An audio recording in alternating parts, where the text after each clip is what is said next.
nina benkosi yakithi enaleni, nina bakamdlokombane vukume ngentaba udla amadoda, nina bakazi yayinhlonhlonga inkomo ethandwa zibawe, intulo ebande ngodonga kwabheka uzulu. Ngiyanibingelela bakwethu, nibingelelwa iNtungwa lasenhla KwaSokhumalo, ngethemba kusaphileka bakwethu. Ngiphezulu namhlanje, ngiseVenda namhlanje, ngithinta abaVenda, nginilandisa ngabaVenda. AbaVenda-ke bahlobene kakhulu nabanyayi. Abanyayi-ke kusho ukuthi isizwe-ke esitholakala-ke eningizimu yezwe laseZimbabwe. Abanyayi-ke yibona-ke kwathi-ke ngenkathi kufika-ke uMawela kuleli yazwe, yafica-ke kubusa bona eningizimu yezwe laseZimbabwe. Yafika-ke yabathatha-ke yabafaka ngaphansi kobukhosi bayo. AbaVenda-ke bahlobene futhi nabalozwi abadume kakhulu ngesibongo sabo sakwaMoyo.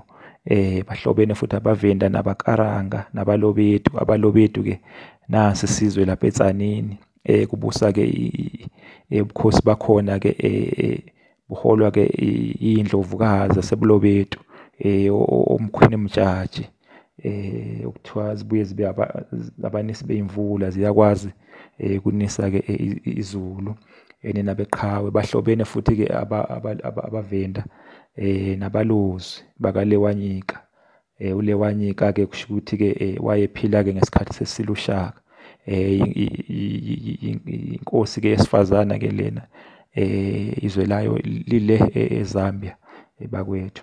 Kusho ukuthi-ke ukhokho wabaVenda owafika-ke ehola-ke abaVenda lana ekuthiwa uDimbanyika nina beqhawe. uDimbanyika-ke kuthiwa-ke wakhothama-ke ngo-1722. Kwase kubusa-ke ngemva kokukhothama kwakhe-ke kwase kubekwa-ke indodana yakhe uVelelambewu. uVelelambewu wayebuye-ke aziwe ngoJambewu. uVelelambewu-ke wazala-ke indodakazi okwakuthiwa-ke igama layo-ke uShavungwe. Indodakazi leyo kusho ukuthi abanewabo-ke bendodakazi-ke kwakuwoChisebe kanye noChibase. Kwangamadodana-ke lawa amabili ayemathathu. Owesithathu kwakuwuThoyandou, okwaqanjwa ngaye-ke idolobha-ke laseThoyandou khona eVenda. uThoyandou kusho ukuthi-ke ikhanda lendlovu, kuhumusheka kanjalo, ikhanda lendlovu uThoyandou. Ngeva-ke kukhothama-ke kukaVelelambewu uyise-ke oThoyandou, ubukhosi bathathwa uyena-ke uThoyandou. Kuyamangaza-ke kodwa ngoba uThoyandou wasekhohlo, wayeyikhohlo kodwa-ke wabuthatha ubukhosi. uThoyandou-ke wazala-ke uMushetsi Mpofu. uMushetsi Mpofu owakhelwa-ke umuzi-ke akhelwa-ke uyise-ke uThoyandou endaweni okuthiwa iseSongozi. Enye indodana kaThoyandou kwakuwuRalushielo. Yena-ke wakhelwa-ke laphaya-ke eTopeni khona-ke eVenda, eTopeni endaweni okuthiwa iseTopeni. uThoyandou kuthiwa-ke ngo-1870 wanyamalala uThoyandou, nina beqhawe. Ngo-1770 ngixolise bakwethu, ngo-1770 wanyamalala. Kwangaziwa ukuthi-ke washonaphi.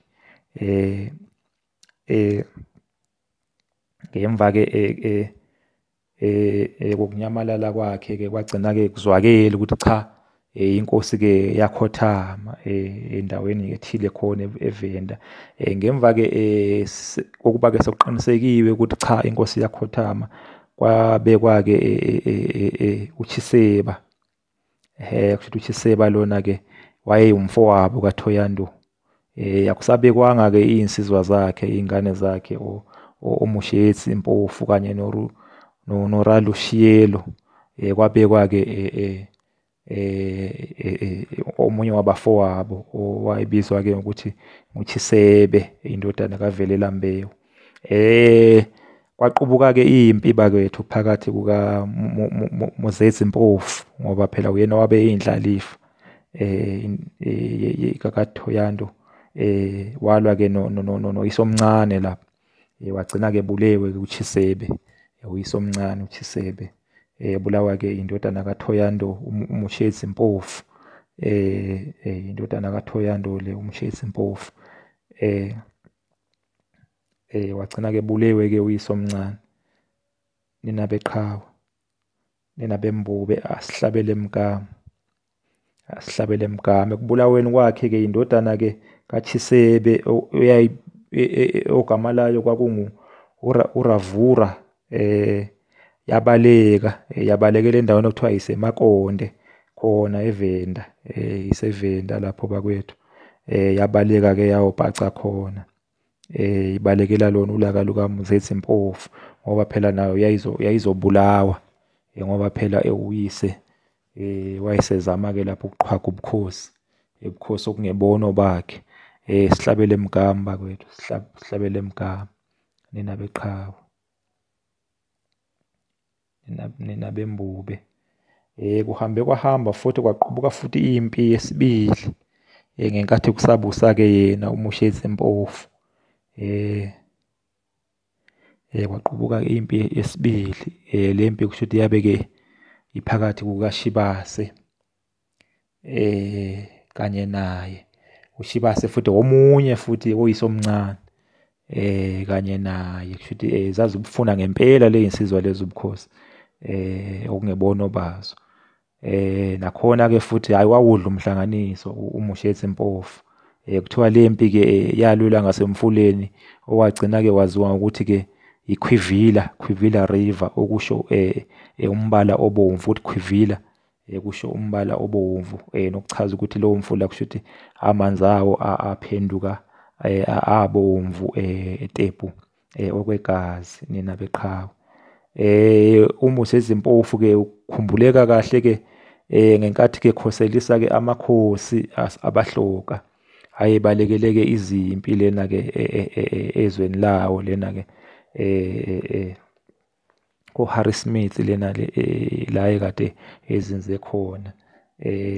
Iyinsizwa-ke lezi zasebuhlokwa, oMachaka, amakhosana-ke la ayengakabusi ngenkathi-ke ezokhosela la abalekela ulaka.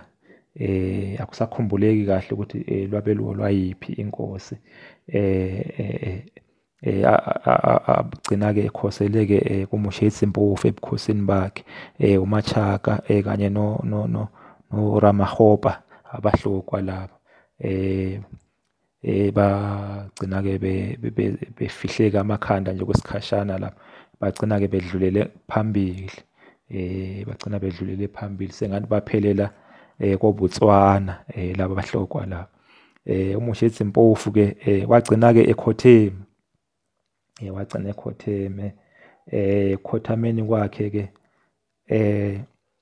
iy'ngane zakhe, ake ngisho iy'ngane zakhe kuqala. Iy'ngane zakhe kwakuRamabulana,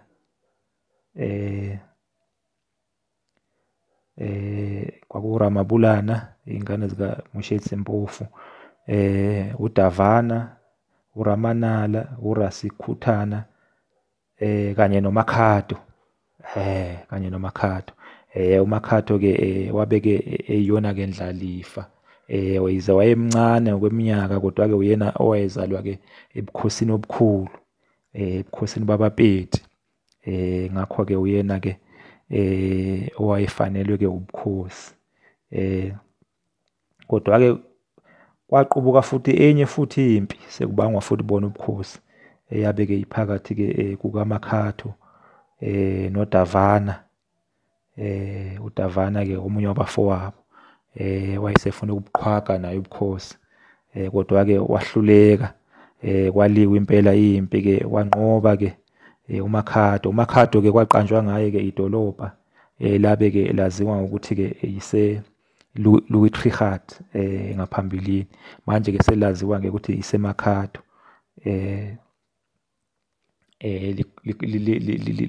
LiseLimpopo lelo dolobha lelo, nina beqhawe. Wagcina-ke balekile-ke uDavana, wabalekela kumaPhuthukezi. uMakhato-ke wabusa-ke ngesikhathi esibi, isikhathi-ke soPotgieter, amabhunu Hendrik Potgieter. Bammisa kabi impela, bammisa kabi. Babehlezi nje belwa naye. Khona izimpi-ke la ayibehlula khona, naye-ke bamehlule kanjalo kanjalo, kodwa-ke ingxenye yezwe lakhe yagcina-ke idliwa yiwona-ke amabhunu kaPotgieter, uHenry Potgieter, uPoti. Leyo ngxenye bagcina-ke beyibiza ngokuthi-ke iPietersburg. Manje-ke yaziwa ukuthi iPolokwane. Yaziwa ukuthi iPolokwane. uMakhado-ke wakhothama-ke inkosi Makhado yakhothama-ke ngo-1895. Amabhunu-ke yakhothama eseyibiza-ke ngokuthi iyi-Lion of the North ngenxa yobuqhawe bayo, ngesizathu sokuthi yaze yakhothama ehlulekile ukudla-ke izwe layo elisenhla. Agcina-ke edleke elingaseningizimu, kodwa-ke elingasenhla agcina-ke ehluleke ancama. Ngakho-ke agcina-ke eseyiqambe-ke igama athi iwu-Lion of the North, inkosi uMakhado. Inkosi uMakhado-ke yalandelwa-ke inkosana yayo uMphephu Ramabulana. Kusho ukuthi base besebenzisa-ke isibongo sikaRamabulana njengoba nje namanje ubukhosi baseVenda inkosi ebusayo njengamanje isebenzisa sona isibongo sakwaRamabulana nenabeqhawe. Kusho ukuthi-ke inkosi-ke uMakhado-ke uMphephu Ramabulana-ke wagcotshwa-ke ngo-1895. Waqhubeka naye nokulwa namabhunu. Hhayi, kodwa-ke ngasekugcineni cha, wagcina-ke egobe uphondo ngoba-ke simbona-ke lapho edingiswa ngo-1898. Kusho ukuthi base bemnqobile-ke ngempela-ke base bewanqobile ngempela amaVenda. Wadingiswa-ke waya ezweni manje elaziwa ukuthi yiseZimbabwe. Uze wabuya-ke ngo-1902. Yena-ke wazala uGeorge Mbulaheng Ramabulana, okuyena-ke owalandela-ke uyise. Wabusa-ke wagcotshwa-ke ngo-1925. Inkosi uGeorge Mbulaheng Ramabulana nenabeqhawe. Ake ngime-ke abaVenda-ke lapho, abaVenda bukhulu ubukhosi babaVenda. Bukhulu impela bakwethu, bukhulu. Nina beqhawe, nina bembubi. Ake ngime-ke lapho ngenani bakwethu, ngenani. Asikhethi balala muntu kwiKwaSokhumalo TV. Sithinta noma isiphi isibongo. Namashangane nje sisazowathinta. Nalabo abasemzimba lena eMalawi sisazobathinta nabo. eShipata, eZambia, abazukulwana benkosi Zwangendaba, cha sisazobathinta bakwethu. Siyabonga kakhulu, siyabonga kakhulu. Nina beqhawe, niphile nje, niphile nje, niphile. Oyinkwazi kaNdaba sithi hile yonyoni maphiwa amhlophe kwaZulu. Ningayithinti leyo nyoni sithi iyekeni leyo nyoni ngeyezulu. Sithi nkwazi kabhusha sithi kozamazamulwa andluluduma nabeqhawe.